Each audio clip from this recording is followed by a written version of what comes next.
Media director நேயர்களுக்கு என்னுடைய வணக்கம். என்னுடைய பேர் மிஸ்ஸஸ் டாக்டர் செல்வி சந்தோஷ். நான் வந்து ஒரு ஃபிசியோதெரபிஸ்ட் பேசிக்காக.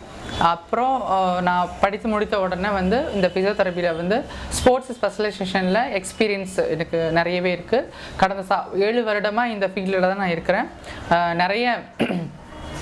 நிறைய ஸ்போர்ட்ஸ் மீட்ஸ் நடக்கும்போதோ நிறைய ஆன்ஃபீல்ட் மேனேஜ்மெண்ட்டில் எனக்கு எக்ஸ்பீரியன்ஸ் நிறையவே இருக்குது. கடந்த 2011 2010 நடந்த ஐபிஎல் மேட்ச்சில் நான் வந்து ஃபிசியோதெரபிஸ்ட்டாக பணி புரிஞ்சிருக்கேன்.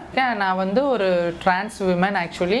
ஸோ திருநங்கையாக இருந்து ஒரு ஃபிசியோதெரபிஸ்ட்டாக சேப்பாக் ஸ்டேடியத்தில் 2010 ஐபிஎல் மேட்ச்சில் நான் வந்து வேலை செஞ்சுருக்கேன்.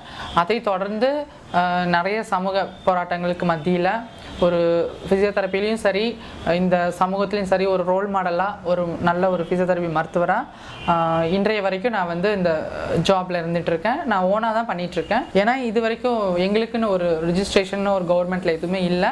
இருந்தாலும் மருத்துவம்ங்கிறது ஒரு சுய தொழில் அப்படிங்கிறதுனால இந்த சுய தொழிலை ஒரு நல்ல முறையில் நான் வந்து மக்களுக்கு சேவை பண்ணணும் அப்படிங்கிற ஒரு நல்ல எண்ணத்தோடு எடுத்துகிட்டு போயிட்டுருக்கேன். இன்னைய வரைக்கும் நல்ல வரவேற்பு இருக்குது. ஸோ ஃபிசியோதெரப்பியை பற்றி நிறைய பேருக்கு இன்னும் ஒரு அவேர்னஸே இன்னும் கிடையாது. ஸோ அந்த அவேர்னஸும் நான் கொடுத்துட்ருக்கேன். ஃபிசியோதெரப்பி மருத்துவம் அப்படிங்கிறது ஒரு துணை மருத்துவம் அப்படிங்கிறது தான் சொல்கிறாங்க. கண்டிப்பாக அது ஒரு துணை மருத்துவமாக இருந்தாலும் எல்லாமே வந்து எதுவுமே முதன்மை, எதுவுமே வந்து ஒன்றுக்கு கீழே அப்படிங்கிறது கிடையாது. முதன்மையாக இருக்கிறது சில நேரத்தில் வந்து ஒரு துணை மருத்துவமாக கூட செயல்படலாம். ஸோ அப்படிங்கும்போது ஈக்குவல் ரைட்ஸ் எல்லாத்துக்குமே இருக்குது. எல்லா மருத்துவத்திலையும் எல்லாத்தையுமே குணப்படுத்தக்கூடிய சில ட்ரீட்மெண்ட் டெக்னிக்ஸ்கள் இருக்குது. அதுபோல் ஒரு ஃபிசியோதெரப்பிங்கிறது துறையிலையும் கண்டிப்பாக எல்லா நோய்களுக்கும் சரி, எல்லா நோயினால் வரக்கூடிய பக்க விளைவுகளுக்கும் சரி நல்ல ஒரு சிகிச்சை முறைகள் இருக்குது. ஆனால் இன்றைக்கி வந்து ஃபிசியோதெரப்பி துறையில் வந்து ட்ரீட்மெண்ட் கொடுத்துட்ருக்க முறைகள் வந்து என்னென்னா வந்து பக்க விளைவுகளுக்கு தான் கொடுத்துட்ருக்கோம். ஸோ சில நோய்கள் அப்படின்னு இருக்குது, அதுக்கெலாம் இன்னும் கொடுக்கல. அதை பற்றி அவேர்னஸும் கிடையாது. செகண்ட் திங் வந்து பக்க விளைவுகள் அப்படின்னு பார்க்கும்பொழுது எடுத்த உடனே ஒரு நோயாளி வந்து டைரெக்டாக ஃபிசியோதெரப்பியை கன்சல்ட் பண்ணிட்டு தான் ட்ரீட்மெண்ட் எடுத்துக்கணும். ஆனால் வந்து இன்றைக்கி அப்படியே உல்ட்டாவாக நடக்குது. அப்படியே வந்து ஒரு ஜெனரல் பொது மருத்துவரை போய் மீட் பண்ணும் பொழுது அவங்களுடைய வியூவில் பார்க்கும்பொழுது அந்தளவுக்கு ஃபிசியோதெரப்பியை பற்றிய அவேர்னஸை இன்னும் நிறைய மருத்துவர்களுக்கே கிடையாது, ஃபிசியோதெரபிஸ்ட்டுக்கும் கிடையாது. அப்படிங்கும்பொழுது சிகிச்சை முறைகள் மாற்றங்கள் ஏற்படுறதுனால மக்கள் குழப்பத்தில் இருக்கிறதுனாலையும் முறைகள் வந்து தவறாக இருக்கிறதுனாலையும் நிறைய இன்றைக்கி வந்து ஒரு நோய் அப்படின்னா அதுக்கான சரியான தீர்வுங்கிறதே இன்றைக்கு கிடையாது.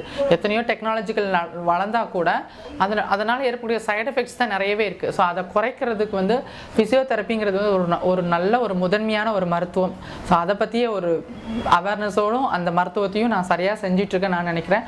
அதற்கான நிறைய வாய்ப்புகளும் நிறைய பேஷண்ட்ஸும் நிறைய பேர் தேடி வராங்க என்கிட்ட.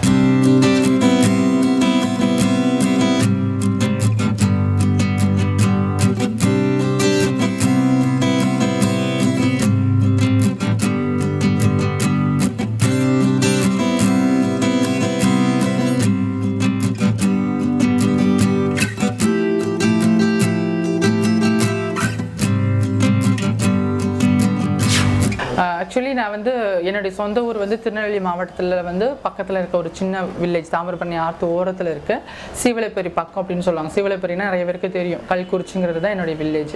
ஸோ அங்கேருந்து தான் நான் வந்து சின்ன வயசுலேருந்தே எனக்கு மருத்துவம் படிக்கணும் ரொம்ப ஆசையாக இருந்தது. ஸோ பல போராட்டங்கள், ஏன்னா சின்ன வயசில் என்னுடைய ஐடென்டிஃபிகேஷனை வந்து ஃபிக்ஸ் பண்ணுறதே எனக்கு ஒரு குழப்பம். ஏன்னா நான் ஒரு ஆணா ஒரு பெண்ணா அப்படிங்கிறது வந்து ஒரு குழப்பம். ஏன்னா அது வந்து ஒரு பருவ வயது வரும்போது தான் நான் ஒரு பெண் அப்படிங்கிறத என்னால் வந்து ஆணித்தரமாக சொல்லவும் முடியும். அதுக்கேற்ற செயல்பாடுகளும் என்னுடைய செயல்களையும் இருக்கும். ஸோ சின்ன வயசுலேருந்து மருத்துவம் படிக்குங்கிறது ஒரு ஆசை இருந்தாலும் அதை எப்படி வந்து ஒரு போல்டாக பண்ணணும் அப்படிங்கிறது நமக்கு வந்து உடல் ரீதியாகவும் மன ரீதியாகவும் ஒரு இது வேணும். ஏன்னா சின்ன வயசுலேருந்தே இந்த ஒரு கன்ஃபியூஷன் இருக்கிறதுனால அந்த எய்ம் மட்டும் மைண்டில் இருந்தது, நம்ம மருத்துவம் படித்து நம்ம சர்வீஸ் பண்ணணும் அப்படின்ட்டு. ஆனால் அந்த பருவம் வரும்பொழுது, அந்த டீனேஜ் பருவம் வரும்பொழுது தான் வந்து என்னுடைய ஐடென்டிஃபிகேஷன் குழப்பங்கள், நான் ஒரு பெண் தன்மையாக இருக்கிறனே அப்படிங்கிற அந்த நிறைய குழப்பங்கள், அதில் வந்து நம்மளால் சாதிக்க முடியுமா, இந்த மாதிரி மருத்துவத்துறையில் நம்மளால் முடியுமா? ஏன்னா அந்த மாதிரி குழப்பத்தில் இருக்கிற நிறைய என்ன மாதிரி இருக்கக்கூடிய பெண்கள் வந்து அந்த டைமில் படிக்காமல் காலேஜை விட்டு எல்லாமே விட்டு சமூகத்தால் புறக்கணிக்கப்பட்டுட்டு எதுக்குமே ஒரு யூஸ் இல்லாத only for sex and packing அப்படிங்கிற ஒரு நிலைக்கு தள்ளப்பட்டுட்டாங்க.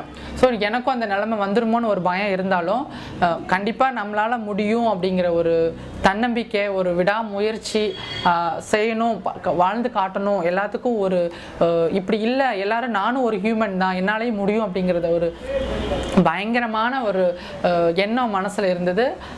செகண்ட் திங், பெற்றோர்களுடைய ஆசையை கண்டிப்பாக நிறைவேற்றணும், அவங்களுடைய பிளெஸ்ஸிங் இல்லாமல் எதுவுமே நடக்காது அப்படின்ட்டு அவங்க மனதும் புண்படாத அளவிற்கு சமூகத்துக்கும் வந்து நான் வந்து அந்த டைமில் படிக்கிற அட்லீஸ்ட் இதை படித்து முடிக்கணும், மருத்துவம் படிக்கணும் அப்படிங்கிற அந்த ஒரு வெறியோட என்னுடைய பெண் தன்மையை அடக்கி கஷ்டப்பட்டு படித்து முடிச்சதுக்கப்புறமா வந்து ஒரு மருத்துவராக நம்மளை வந்து காட்டிக்கலாம். அது வரைக்கும் நம்மளுடைய அந்த வலி வேதனைகள் நம்ம சுமந்து தான் ஆகணும். அப்போ தான் வந்து இந்த சமுதாயத்துக்கும் மற்றவங்களுக்கும் நம்ம உதவி பண்ண முடியும் அப்படிங்கிற ஒரு மைண்டு வச்சுட்டு நான் வந்து படிக்க ஆரம்பித்தேன். ஸோ படிக்கும்போது பல போராட்டங்கள், படித்து முடிச்சதுக்கப்புறமா நான் வந்து சென்னைக்கு வந்தேன். சென்னையில் வந்து மெடிக்கல் காலேஜ், வேல்ஸ் பாராமெடிக்கல் காலேஜில் வந்து ஜாயின் பண்ணேன். கவர்மெண்ட் ஃப்ரீ கோட்டாவில் ஜாயின் பண்ணி படிக்கும்பொழுது நிறைய பிரச்சனைகள். ஸோ அப்போ கூட என்னுடைய படிப்பை டிஸ்கன்டினியூ பண்ணுற அளவுக்கு நிறைய கேலி கிண்டல்கள்லாம் இருந்தாலும் நான் வந்து கண்டிப்பாக என்னால் இவ்வளோ கடந்து வந்துட்டோம், இன்னுமே கடந்துடலாம் அப்படிங்கிற ஒரு நம்பிக்கை எனக்கு. அதுவும் இல்லாமல் இந்த மருத்துவத்துறையில் நல்லா பெரியாளாக வரணும் அப்படின்னு தான். ஆனாலும் வந்து சொல்லிக் கொடுக்கக்கூடிய வாத்தியார்கள் மூலமாகவே டிஸ்கரேஜ் பண்ணப்பட்டேன் நான். அதுவும் இல்லாமல் ஃபிசியோதெரபி மருத்துவங்கிற அவேர்னஸும் எனக்கு அவ்வளோவா தெரியாது. நிறைய பேர் பார்க்கும்பொழுது அப்பவும் அது ஒரு டிஸ்கரேஜ். ஸோ அப்போ வந்து நம்ம எடுத்துக்கக்கூடிய மருத்துவமும் ஒரு நல்ல மருத்துவம் இல்லை. செகண்ட் அதனால் நம்மளோட ஃப்யூச்சருக்கு வந்து நம்மளை ஒரு ஸ்டாண்ட் பைஸில் நிற்க முடியாது. செகண்ட் வந்து நம்மளுடைய ஐடென்டிஃபிகேஷன் ப்ராப்ளம், இதெல்லாம் எப்படி நம்ம சமாளிக்க போகிறோம் அப்படின்ட்டு ஒரு பக்கம் இருந்தாலும் எதுவுமே தான் நான் சொன்ன மாதிரி எதுவுமே வந்து தாழ்வு அப்படிங்கிறது கிடையாது. ஒன்றுக்கு ஒன்று தாழ்வு அப்படின்னு கிடையவே கிடையாது. எல்லாமே நம்ம என்ன கற்றுக்கிட்டோமோ அதை நம்ம எப்படி வந்து நம்மளுடைய நாலேஜ், அதாவது நம்மளுடைய அந்த நாலேஜை வச்சு நம்ம எப்படி விஸ்டம்னு சொல்லுவோம், அதை வந்து நம்ம எப்படி கொடுக்குறோங்கிறது தான் வந்து ஒரு முக்கியம். ஸோ அதை மைண்டில் வச்சுக்கிட்டு பண்ணேன். கோர்ஸ் முடித்தேன் நான் வேல்ஸ் காலேஜில் 4.5 வருஷம் கோர்ஸ் முடிச்சுட்டு நான் ட்ரைனிங் எடுக்க போனேன். ட்ரைனிங் எடுக்கும் பொழுது தான் எனக்கு வந்து இந்த உலகங்கிறதே என்னன்னு தெரிஞ்சிச்சு. அது வரைக்கும் வீடு காலேஜ் அப்படி தான் இருந்தேன், ஒன்றுமே தெரியாது. ஸோ அதுக்கப்புறமா நான் வந்து பல பேர் மக்களோட ட்ரைனிங் எடுக்கும்போது, பழகும்போது, பேஷண்ட்டோட பேசும்போது எனக்குள்ளே இருந்த அந்த சர்வீஸ் இது வந்து மற்ற இழிவு கேலி கிண்டல்கள் வந்து என்னை வந்து பாஞ்சாலும் எனக்குள்ளே இருக்கக்கூடிய அந்த உதவி செய்யணுங்கிற அந்த ஒரு எய்ம்னால எதையுமே நான் கண்டுக்கிறது இல்லை. நீ என்ன வேணாலும் என்னை வந்து சொல்லிக்கோ, நான் என்னோட எய்ம் உனக்கு வந்து ட்ரீட்மெண்ட் கொடுக்குறது, உன்னை எப்படியாவது சரி பண்ணுறது, அதுதான் என்னோட எய்ம். அது இல்லாமல் இந்த துறையில் ஒரு நல்ல ஒரு எல்லாத்துக்குமே கொடுக்க ஒரு நோயையும் சரி ஒரு ஒரு ஒரு ஒரு மனிதரை வந்து ஒரு மனிதராக ஆக்கக்கூடிய நோயற்ற வாழக்கூடிய சில மருத்துவ முறைகள் இருக்குங்கிறத எடுத்துகிட்டு போகணுங்கிற அந்த ஒரு வெறி வேற இருந்ததுனால செஞ்சிட்டு இருந்தேன், நல்லபடியாக போயிட்டு இருந்தது. அதுக்கப்புறமா நான் YMCA காலேஜ் அப்படிங்கிறதுல வந்து ஃபிசிக்கல் எஜுகேஷனில் வந்து spark institute, sports medicine research and rehabilitation centre, அதில் போய் ஒர்க் பண்ண ஆரம்பித்தேன். அங்கே வந்து எனக்கு நிறைய போலீஸ் கான்டாக்டு, அப்புறம் நிறைய போலீஸ் டீமு, அப்புறம் ஸ்போர்ட்ஸ் பீப்புள் டீமு, எல்லாருடைய கான்டாக்டும் எனக்கு கிடச்சிச்சு. நல்ல பேர் கிடச்சிச்சு, ரொம்ப டெடிக்கேஷனாக இருந்தேன். ஸோ எக்ஸ்பீரியன்ஸ் எனக்கு அங்கே கிடச்சிச்சு. அது மூலமாக அங்கேருந்து தான் அதுக்கப்புறமா நான் வந்து சேப்பாக் ஸ்டேடியத்துக்கு வந்து ப்ரொமோஷன் எனக்கு கொடுத்து அனுப்பிச்சாங்க. என்னுடைய டேலண்ட் எல்லாத்தையும் பார்த்துட்டு அங்கே போனதுக்கப்புறமா தான் வந்து நான் என்னுடைய ஐடென்டிஃபிகேஷன், எனக்கு ஒரு மனதில் ஒரு ஆழ்ந்த ஒரு தைரியம், இதுக்கப்புறமா நம்ம ஐடென்டிஃபிகேஷன் சொல்லலாம், இதுக்கப்புறம் சொன்னால் கண்டிப்பாக சொசைட்டி ஏற்றுக்கும், கண்டிப்பாக சொசைட்டிக்கு ஃபிசியோதெரப்பினை பற்றியும் சொல்கிறதுக்கு ஒரு அவேர்னஸையும் நம்ம கொண்டு போகலாம். செகண்ட் வந்து நம்மளை பற்றிய இந்த பாலியல் அடையாளத்தையும் மற்றவங்களுக்கு புரிய வைக்கலாங்கிறத 2 நோக்கத்தோட இந்த தொழிலை வந்து நான் வந்து எடுத்துகிட்டு போயிட்டுருக்கேன் இப்போ வரைக்கும். ஸோ அங்கே அக்செப்டன்ஸ் கிடச்சி அதுக்கப்புறமா ஃபிசியோதெரப்பி இங்கே என்ன அப்படிங்கிறத பற்றி எல்லாருக்குமே ஒரு அவேர்னஸ் க்ரியேட் பண்ணி அதை வந்து எல்லாருக்கும் விளக்க வச்சு நிறைய பேஷண்ட்ஸ்க்கு நான் இப்போ பார்த்துட்ருக்கேன் நான். ஸோ இப்போது இந்த மாதிரி நிறைய பேஷண்ட்டை நான் பார்த்துட்டு இருக்கிறதுனால பட் நான் உண்மையாகவே ஒரு திருநங்கையாக இருந்து ஃபிசியோதெரப்பியை பற்றி அவேர்னஸையும் நான் எடுத்துகிட்டு போயிட்டுருக்கேன்.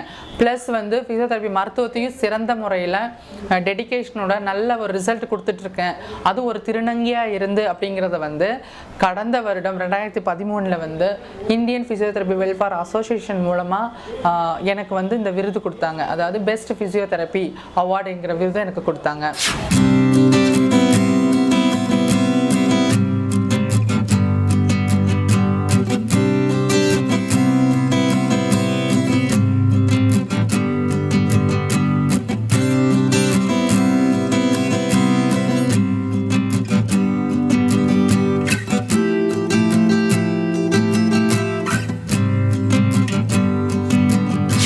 ஸோ இப்போ வந்து எனக்கு மருத்துவம் படிக்கிற ஆசை இருந்தாலும் எனக்கு எம்பிபிஎஸ் படிக்கிறது தான் ரொம்ப ஆசையாக இருந்தது. அதுக்கப்புறமா நான் காலேஜ் முடிச்சதுக்கப்புறமா எம்பிபிஎஸ் தான் டாக்டரு, அதை தவிர சித்தா ஆயுர்வேதி இந்த மாதிரி நிறைய மருத்துவம் இருக்குன்னு எனக்கு ஒன்றுமே தெரியாது. ஸோ எம்பிபிஎஸ்க்கான ட்ரை பண்ணும்போது எனக்கு அது கிடைக்க வாய்ப்பு இல்லாமல் போச்சு. பிடிஎஸ் பல் மருத்துவம் கிடைச்சிது. ஆனால் அதை பற்றி ஒரு அவேர்னஸோ விழிப்புணர்வு எனக்கு இல்லை. அப்போது வந்து நான் ஒரு மருத்துவரை ட்ரெயினில் தற்செயலாக மீட் பண்ணும்போது அந்த மருத்துவர் தான் சொன்னார், ஃபிசியோதெரப்பிங்கிறது வந்து ஒரு நல்ல ஒரு மருத்துவம், அதன் மூலமாக நிறைய விஷயம் equal to other doctorate equal, அந்த மாதிரி நீங்களும் ஒரு டாக்டர் தான், மருத்துவர் தான், நீங்களும் எல்லாத்தையுமே எல்லாரை போல் உங்களாலையும் பண்ண முடியும். ஸோ மருந்து இல்லாத ஒரு மருத்துவம் அது வந்து, ஸோ அதை பண்ணுங்கன்னு சொல்லி ஒரு டாக்டர் எனக்கு வந்து கொடுத்தாரு, அகமது பஷீர் அப்படின்ட்டு. நாகர்கோவிலேருந்து ட்ரெயினில் மீட் பண்ணும்பொழுது அப்போ அந்த டாக்டர் சொன்ன அந்த ஒரு சில விஷயம் அட்வைஸ் வந்து எனக்கு தோணுச்சு. ஓகே, நம்ம வந்து ஃபிசியோதெரப்பி எடுத்து பண்ணலாம், மருந்து இல்லாமல் கொடுக்கணும்னா அது ரொம்ப பெரிய மருத்துவன்ட்டு. ஆனாலும் வந்து அவர் அன்னைக்கு சொன்னதோடு சரி, அதுக்கப்புறம் அதை பற்றி ஒரு அவேர்னஸே எனக்கு கிடையாது. செகண்ட் திங், நான் வந்து படித்து இந்த கோர்ஸை முடிச்சதுக்கு அப்புறமா எப்படி வந்து இது ஒரு சாத்தியமாகும், அந்த படிக்கும்போது எனக்கு அந்த ஃபீலிங்ஸே இல்லை, இதில் எப்படி வந்து எல்லாத்தையும் வந்து நம்ம வந்து சரி பண்ண முடியும் அப்படின்ட்டு. ஆனாலும் வந்து ஒரு எண்ணம் அப்படி என்ன அப்படின்னா, எல்லாமே வந்து எவிடன்ஸ் ப்ரூஃபோட இருக்குது தேரி இந்த புக்கில் ஃபாரின் ஆத்தர்ஸ் எல்லாருமே கண்டுபிடிச்சிருக்காங்க. ஆனால் இது எப்படி அப்ளை பண்ணுற பொழுது அதனோட ரிசல்ட் கிடைக்கல. அப்போது அதனால தான் இன்றைக்கி ஃபிசியோதெரபிஸ்ட் நிறைய பேர் வந்து ஒரு முன்னாடி ஒரு ரோல் மாடலாக ஒரு நல்ல ஒரு முதன்மை மருத்துவராக இன்னும் வரல, யாருக்குமே அந்த அவேர்னஸ் தெரியல.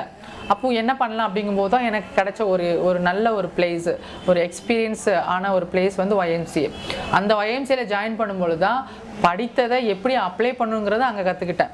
அங்கே கற்றுக்கும் போது தான் எனக்கு ஒரு கான்ஃபிடென்ட் வந்துச்சு, கண்டிப்பாக வந்து இந்த அளவுக்கு ஒரு நல்ல ஒரு சிகிச்சை முறைகள்லாம் ஃபிசியோதெரப்பியில் இருக்கும் பொழுது இதை நம்ம வந்து மற்றவங்களுக்கு பண்ணி அதை ஃபீல் பண்ண அந்த ஃபீல் எனக்கு இருக்குது. அப்போ தான் எனக்கு இன்ட்ரெஸ்ட், இன்னும் நம்ம வந்து இதில் கற்றுக்கணும், இந்த ஃபீல்டில் தான் நம்ம ஸ்டாண்டாக இருக்கணும், இந்த ஃபீல்டை நம்ம எடுத்துகிட்டு போகணும். ஏன்னா கண்ணு முன்னாடியே ஒரு கால் உடஞ்சி வீக்கமாகி வரக்கூடிய ஒரு பேஷண்ட்ஸை வித்தின் ஃப்ராக்சர் ஒரு 2-3 நிமிஷத்தில் வித்தவுட் பெயினே இல்லாமல் நடக்க வைக்கக்கூடிய ஒரு சிகிச்சை முறைகள்லாம் ஃபிசியோதெரப்பியில் இருக்குங்கிறத அந்த இடத்துல நான் வந்து கற்றுக்கும் போது தான் எனக்கு ஒரு கான்ஃபிடென்ட் வந்துச்சு.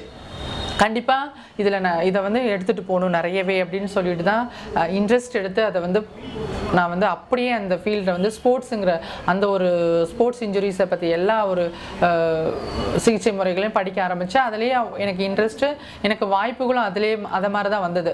ஸ்போர்ட்ஸ் டீம் அந்த மாதிரி வரும்பொழுது ஸ்போர்ட்ஸில் வந்து ஒரு விளையாட்டுத்துறையில் ஒருத்தருக்கு வந்து இந்த மாதிரி ஃப்ராக்சரோ அல்லது மசில் டியர் ஆகிடுச்சோ அல்லது ஏதோ ஸ்பைனல் ப்ராப்ளமோ அல்லது ஏதோ டிசீஸோ இருந்து பண்ணும்பொழுது அந்த இடத்துல அவங்களுக்கு சீக்கிரமாக, அதாவது விரைவாக ஒரு நிவாரணம் கொடுக்கக்கூடிய அளவுக்கு ஃபிசியோதெரப்பி இருக்கும் பொழுது ஏன் இதை வந்து மற்ற விளையாட்டுத்துறை அல்லாத மற்ற மக்களுக்கு, ஹவுஸ் ஒய்ஃப் மற்ற துறையில் வேலை செஞ்சிட்ருக்கவங்களுக்கும் பண்ணக்கூடாது அப்படிங்கிறது ஒரு தாட் என் மைண்டில் இருந்துச்சு. அப்போது அதை அப்ளை பண்ண ஆரம்பித்தேன் நான்.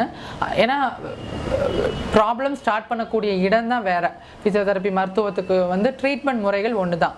அவங்களுக்கும் ஃப்ராக்சர் ஆனாலும், இந்த இடத்துல ஃப்ராக்சர் ஆனாலும் எலும்பு ஒன்று தான், ஃப்ராக்சர் ஆன பிளேஸும் ஒன்றா தான் இருக்கும், பட் இடம் தான் வேறு. அதனால் வந்து ட்ரீட்மெண்ட் முறைங்கிறது ஒன்று தான். அப்படிங்கும்போது அதை கொடுக்க எனக்கு இன்ட்ரெஸ்டிங், மக்களுடைய ரிசல்ட்டை பார்க்கும்பொழுது இன்னும் நிறைய இன்ட்ரெஸ்டிங் எனக்கு இருக்கிறதுனால இந்த ஃபீல்டை நான் வந்து கண்டினியூ பண்ண ஆரம்பிச்சிட்டேன். மீண்டும் வந்து ஃபிசியோதெரப்பியை பற்றிய இன்னும் அதிகப்படியான நிறைய கருத்துக்களையும் அதை பற்றியான விவரங்களையும், ஃபிசியோதெரப்பி மருத்துவம் ஒவ்வொரு விஷயத்துலையும் எப்படி வந்து அது ஒர்க் ஆகுறது அப்படிங்கிறத பற்றியும், ஒவ்வொரு நோய்களுக்கும் அதுக்கு ட்ரீட்மெண்ட் என்னங்கிறதையும் நம்ம வந்து நேரடியாக, அதாவது பேஷண்ட்ஸ் மூலமாக நேரடி ட்ரீட்மெண்ட் கொடுக்குறவங்க மூலமாகவும் ஃபிசியோதெரப்பி பற்றிய கருத்துக்களை நாம் அடுத்த கலந்தாவில் சந்திப்போம். நன்றி.